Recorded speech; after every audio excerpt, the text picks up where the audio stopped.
In the vast sun-baked expanse of the Sahel, where ancient baobabs cast long, watchful shadows over the red earth, lay the humble village of Maji Safi.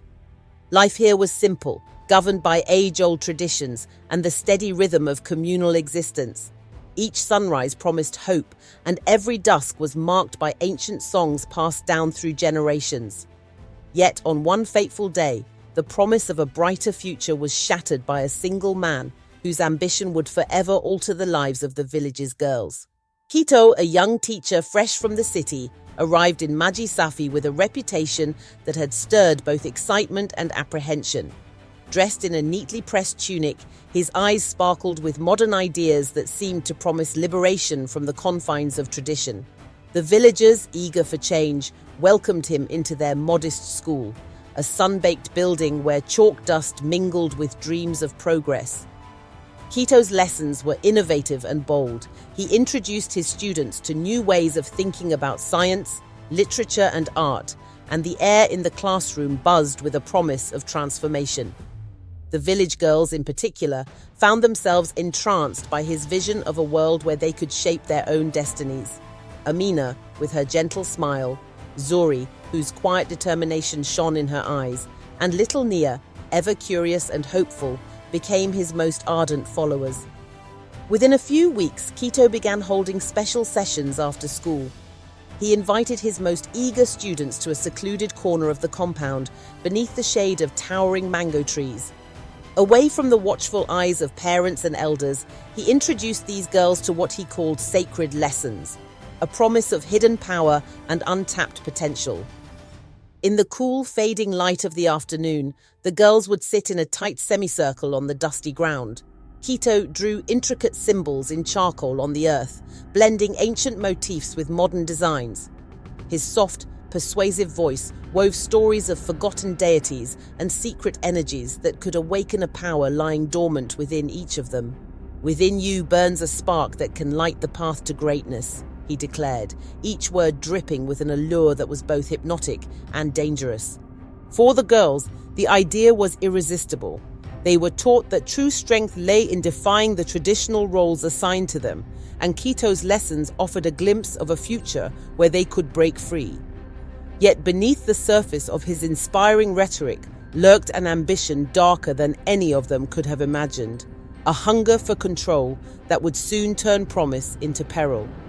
The annual festival of renewal was approaching, a time when the village gathered to honor their ancestors and welcome a new cycle of life.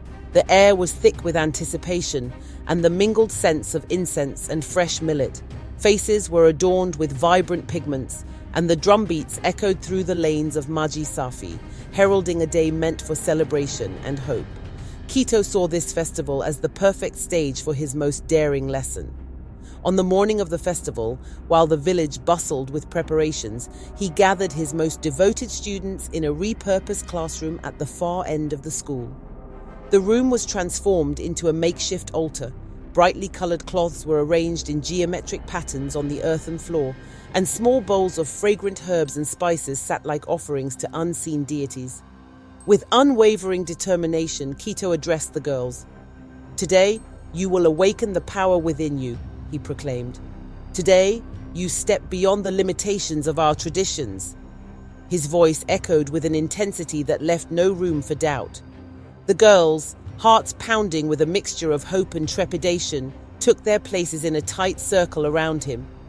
They believed, with all their youthful innocence, that they were about to embark on a journey toward greatness. As the ceremony began, Kito produced an intricately carved staff, a relic he claimed was steeped in the knowledge of a forgotten order. With deliberate, fluid movements, he traced the symbols on the floor. The lines he drew pulsed with a strange, otherworldly energy that seemed to bind the very air around them. His incantations were a curious blend of archaic syllables and modern urgency, words that vibrated in the humid air and stirred the souls of those present. One by one, each girl felt a stirring within her, a sensation that started as a flicker of promise but soon deepened into an overwhelming darkness. Their hearts, which moments earlier had raced with excitement, now pounded with a growing dread. Amina's eyes widened in horror as the symbols on the floor glowed with an unearthly light. "What is happening?" she whispered, her voice shaking. Zuri, usually so resolute, could only squeeze her eyes shut, tears beginning to form. The room's energy thickened, the colored cloth underfoot seeming to writhe as if alive. The promise of awakening was transforming into something sinister. Kito's voice rose, sharp and commanding. "You are now bound to this power," he declared. "It is not a gift, but a destiny, a calling you cannot escape." The words fell like a death knell over the circle of girls. What they had believed was a path to empowerment had become a curse, binding them in ways they could neither understand nor resist. Outside, the festival of renewal continued in vibrant celebration. The villagers, unaware of the unfolding horror, danced and chanted as they welcomed the new day. Yet within the secluded chamber, an irreversible act was taking place. As Kito's incantations reached a fevered pitch, the room filled with an oppressive, dark energy. The sacred cloth on the floor, once a symbol of hope, now became an altar of betrayal. The power Kito had invoked surged forth, marking each of the girls with a darkness that would haunt them forever. Their eyes, which had once shone with dreams of liberation, now stared blankly, emptied of their youthful spark. Amid the chaos, a young voice broke through the tumult. Nia, the smallest and most vulnerable of the group, cried out, "Please stop! I don't understand!" But Kito, consumed by his own ambition, ignored her plea. His eyes filled with a mad determination, locked onto each of the girls as if claiming them for a dark purpose. "You belong to me now," he hissed, his words sealing their fates with brutal finality. The energy in the room crescendoed in a deafening rush. In that heart-stopping moment, the promise of a new era was obliterated by the raw, unyielding force of betrayal. The dark power twisted and contorted, binding the girls' very souls with invisible chains. Their once bright futures were snuffed out, replaced by a lingering shadow that would follow them wherever they went. As the day wore on, the effects of Kito's dark ritual began to reveal themselves. The girls emerged from the school in a daze, their steps slow and their eyes vacant. The joyful sounds of the festival of renewal clashed with an undercurrent of quiet despair as murmurs of confusion and horror spread through the village. Mothers clutched their daughters tightly, their faces etched with a mixture of disbelief and sorrow. In the center of the village, elders and community leaders gathered, their expressions grim as they pieced together the fragments of the day's unspeakable events. Mama Zahara, a wise woman known for her deep connection to the ancestors, led the inquiry. Her voice, though steady, trembled with a sorrow that cut through the celebratory air. "What has been done to our children?" she demanded, her words echoing off the ancient walls of the gathering space. Kito was soon found in the now silent classroom, his once bright eyes dark with madness and regret. He stood amidst the remnants of his dark ceremony, the carved staff still clutched tightly in his trembling hands. The villagers, their trust shattered, looked on with a mix of anger and mourning.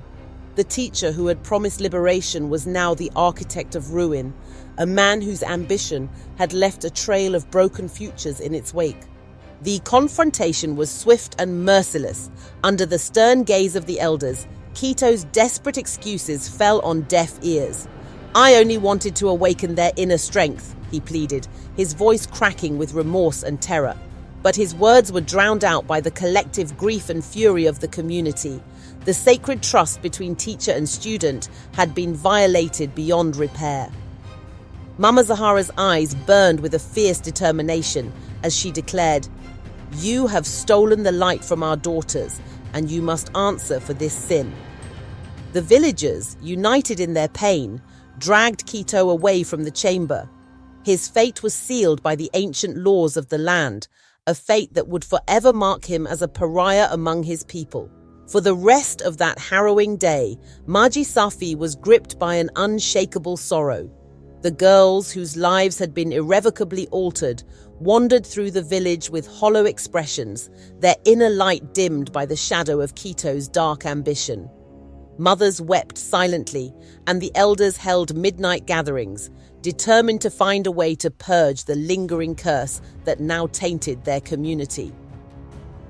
In the hours that followed, small acts of solidarity began to emerge. Amina and Zuri, though scarred by the events of that day, resolved to support one another and seek the truth behind the dark power that had been invoked. In whispered conversations under the ancient baobab trees, they vowed to reclaim their stolen futures, even if the path to redemption was shrouded in uncertainty. The festival's once joyful melodies were replaced by a somber tune, a dirge for lost innocence and broken promises. The vibrant colors that had once painted the village now seemed muted, as if the very spirit of Maji Safi was mourning the price of progress gone awry. Even as the community grappled with the immediate aftermath, there was a spark of resilience in the hearts of those who had suffered. The elders, guided by Mama Zahara's unwavering wisdom, began preparations for cleansing rituals meant to expel the malignant force that had been unleashed. They gathered sacred herbs, recited ancient prayers, and lit small fires by the riverbank, hoping that the ancestors might lend their strength to heal the wounds inflicted on the village's soul.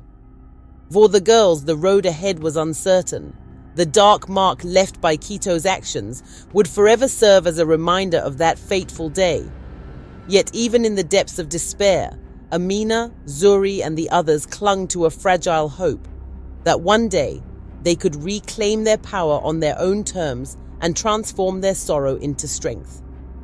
As dusk settled over Maji Safi, the village was left with a profound understanding.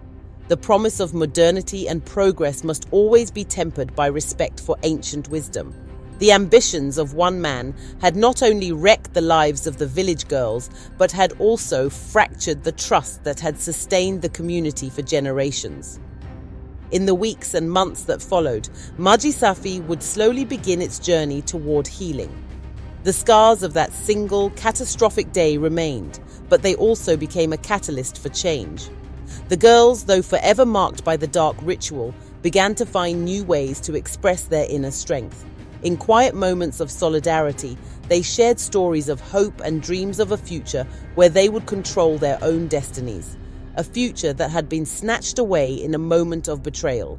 Their resilience, nurtured by the love and support of a community determined to reclaim its honor, became a testament to the enduring spirit of Maji Safi. Quito's name faded, a warning whispered in hushed tones to any who dared to mix modern ambition with ancient traditions without heed. His dark legacy served as a reminder that true progress could only be achieved when tempered with humility and respect. And so, beneath the endless African sky, where every star recalled the triumphs and tragedies of the past, the village of Maji Safi faced each new day with cautious hope. The painful memory of that single day would forever linger in their hearts, a reminder that while the future is full of promise, it must be built on the solid foundation of time-honored wisdom and genuine care for one another.